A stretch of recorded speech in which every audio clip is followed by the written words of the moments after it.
संजय राऊत यांनी मुख्यमंत्र्यांना लिहिलेल्या पत्राला नितेश राणे यांनी पत्रातूनच प्रत्युत्तर दिले। मुख्यमंत्र्यांना सल्ले द्यायला लाज वाटली पाहिजे असं नितेश राणे यांनी म्हटलंय। नागपूरमध्ये संघभूमीवर नाक रगडून पापांची माफी मागा असंही या पत्रात नितेश राणे यांनी म्हटलंय।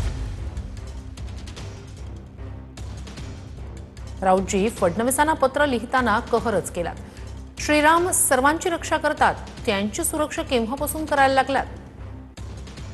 नितेश राणे यांनी पत्रातूनच प्रत्युत्तर दिलंय। पुस्तकात पाहूनही रामरक्षेची 2 पानं आपला नेता धड वाचू शकत नाही आणि निघाले देवेंद्रजींना सल्ले द्यायला। लाज वाटू द्या असं या पत्रात नितेश राणेंनी म्हटलंय। रामाच्या नावानं राजकारण बंद करा। अयोध्या श्रीराम जन्मभूमी आंदोलनात कवडीचा सहभाग तुमचा नव्हता ना उद्धव ठाकरेजींचा सहभाग होता।